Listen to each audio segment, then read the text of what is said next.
Hello students, welcome in this video. और ये है आपका थर्ड क्लास का संस्कृत थर्ड चैप्टर। इसमें हम जानेंगे कारक परसर्ग। संस्कृत में कारक होते हैं और हिंदी में भी कारक होते हैं। तो कारक के विषय में यहाँ पर हम जानेंगे और कारकों के अकॉर्डिंग ही हम क्या करते हैं, कारक के अकॉर्डिंग ही हम विभक्तियों का यूज करते हैं। कारक परसर्ग, क्रिया के साथ सीधा संबंध रखने वाले, क्रिया मतलब वर्ब, क्रिया के साथ सीधा संबंध रखने वाले विभक्ति युक्त रूपों को क्या कहते हैं, कारक कहते हैं। संस्कृत भाषा में कारक को विभक्ति कहते हैं। समझिएगा इसको, क्रिया के साथ सीधा संबंध रखने वाले, जो क्रिया से जो काम हो रहा है, जो वर्ब है, उससे सीधा संबंध रखने वाले रूपों को विभक्ति युक्त जो होते हैं, उनमें विभक्तियों का भी प्रयोग होता है, तो उसको कारक कहते हैं। और संस्कृत में कारक को क्या कहते हैं, कारक ही विभक्तियां होती हैं। कारक 6 होते हैं। यहाँ पे कारक के प्रकार बताए गए कि कारक कितने प्रकार के होते हैं। तो कारक 6 प्रकार के होते हैं। आइए जानते हैं इनको कौन कौन से होते हैं। कर्ता कारक, फर्स्ट इज कर्ता कारक, सेकंड है कर्म कारक, थर्ड है करण कारक, एंड फोर्थ इज संप्रदान कारक, फिफ्थ अपादान कारक, और एक है अधिकरण कारक। ठीक है, चलिए आगे देखते हैं। संबंध एवं संबोधन, संबंध और संबोधन। संबंध हो गया जहां पे कर्ता का क्रिया से संबंध हो रहा है, ठीक है, समझिएगा।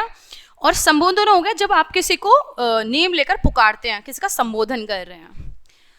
संबंध और संबंध को मतलब कारक नहीं माना गया यहाँ पर, ठीक है। तो संबंध और संबोधन को कारक नहीं माना जाता है।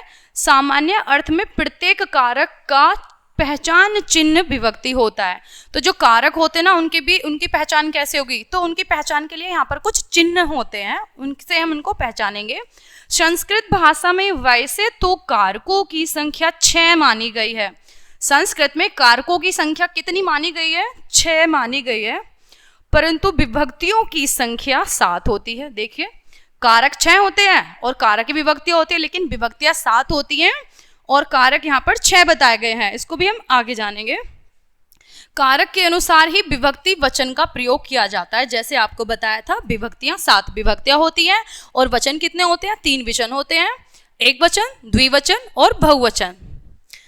चलिए नेक्स्ट है आपका कारक एवं विभक्ति और उसके चिन्ह। चलिए यहाँ पर जिसके थ्रू हम इसको जानेंगे कि ये कौन सा कारक है, तो उनके कुछ चिन्ह होते हैं, साइन होते हैं। यहाँ पर ये विभक्तियां दी गई हैं, प्रथम विभक्ति, द्वितीय विभक्ति, इसी तरह से यहाँ पर ये 7 विभक्तियां दी गई हैं। और अब देखेंगे प्रथम विभक्ति में किसका प्रयोग किया जाता है, कर्ता।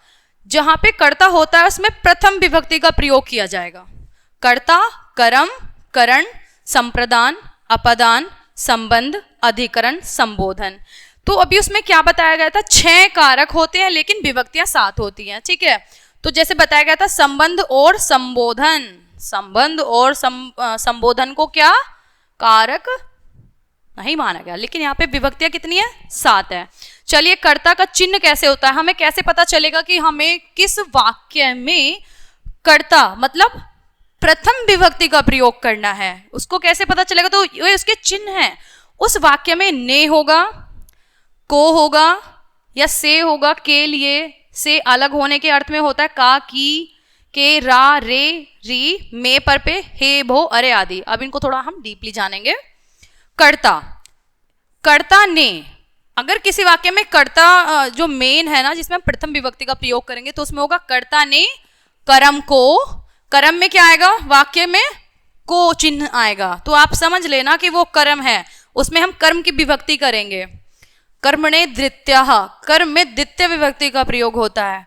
करण कारक, ठीक है। तो करण से संप्रदान के लिए, संप्रदान जहां पे चीज किसी के लिए दी जा रही है, कार्य किसी और के लिए किया जा रहा हो, वो संप्रदान है। अपादान, अपादान का मतलब होता है किसी का किसी चीज से अलग होना, से, इसीलिए यहां पर आया है से, अलग होने के अर्थ में।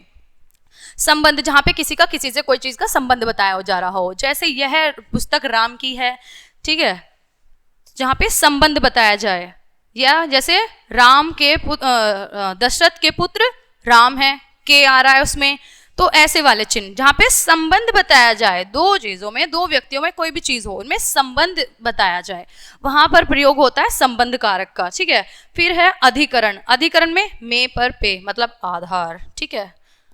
किसी चीज का आधार, उसमें होगा सप्तमी विभक्ति। और संबोधन, संबोधन जैसे आपको बताया था, किसी चीज को पुकारना, किसी का नेम लेकर पुकारना, जैसे हे राम, हे, हमने किसी को संबोधित किया हे राम, भो, अरे आदि। जैसे हम किसी को कुछ बात कहते ना, अरे ये आपने क्या किया, हे राम, ऐसे। तो हमने राम से पहले हे बोला, मतलब संबोधित कर रहे हैं किसी को।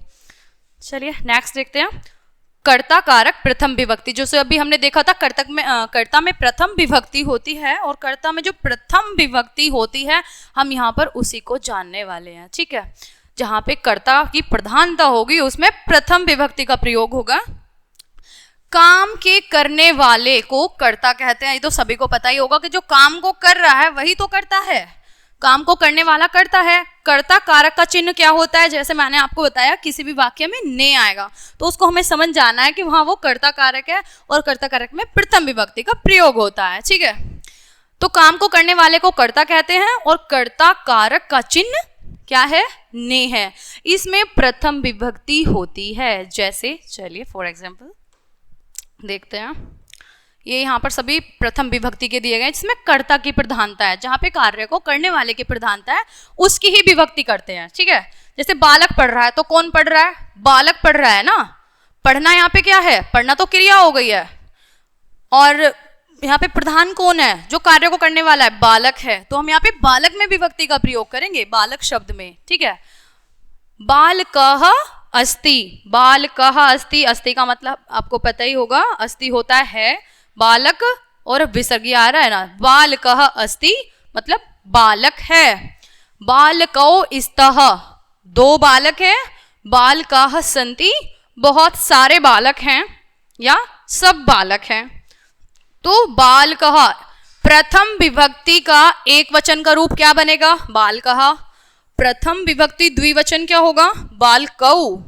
एंड प्रथम विभक्ति बहुवचन का रूप क्या होगा, बालकाः। तो किस तरह से हो जाएगा, बालकः, बालकौ, बालकाः। ओके, आई होप आपको सभी को अच्छे से समझ में आ रहा होगा। नेक्स्ट है अजः चरति, अजः चरति। अभी ये चरती नहीं चरंती हो जाएगा यहाँ पर, ठीक है, क्योंकि अजः बहुवचन का रूप है, अजः चरंती। बट यहाँ पर एक है तो हम ना इसको अजा करेंगे, अजः नहीं करेंगे। ठीक है, ये ओनली अजा रहेगा। अजा चरती, एक बकरी है, ठीक है, बकरी चरती है। बालिके पठतः, कितनी बालिकाएं यहाँ पर, दो बालिका। बालिके पठतः, दो बालिकाएं पढ़ती हैं या दो लड़कियां पढ़ती हैं। चटकः उड्डयन्ति, चटकः उड्डयन्ति, चटका मतलब चिड़िया होती है। ठीक है, पर यहाँ पे ये विसर्ग है ना, ये बहुवचन का रूप है। ठीक है, चटकाः उड्डयन्ति, यन्ति अंति प्रत्यय बहुवचन। ठीक है, तो चिड़ियाएं क्या करती हैं, चिड़ियाएं उड़ती हैं या सभी चिड़ियाएं उड़ रही हैं। नेक्स्ट है चक्रम भ्रमति, चक्रम भ्रमति, भ्रमति होता है घूमना। ठीक है, चक्रम मतलब चक्री होता है पहिया, तो पहिया घूमता है। नेक्स्ट है पत्रे पततः, पत्रे, पत्र बोलते हैं पत्ते को, यहाँ पर ये द्विवचन का रूप है पत्रे। पत्र मतलब पत्ता, और यहाँ पर ये पत्रे कैसे बना है, द्विवचन रूप है पत्ते का। पततः मतलब गिरना होता है, पत धातु का अर्थ ही होता है गिरना, और तह ये आपका प्रत्यय लगा है द्विवचन के लिए। पत्रे पततः, कितने पत्ते गिरते हैं, दो पत्ते गिरते हैं। पुष्पाणि विकसन्ति, पुष्पाणि, पुष्पम पुष्पे पुष्पाणि, पुष्पम पुष्पे पुष्पाणि, तो बहुत सारे पुष्प हो गए, बहुत सारे पुष्प है यहाँ पे। तो सब फूल क्या हो रहे हैं, सब फूल खिलते हैं, सब फूल खिलते हैं या खिल रहे हैं। चलिए अब आइए इसके वर्ड मीनिंग देख लेते हैं। शब्दार्थः, अस्ति का क्या मीनिंग होता है, अस्ति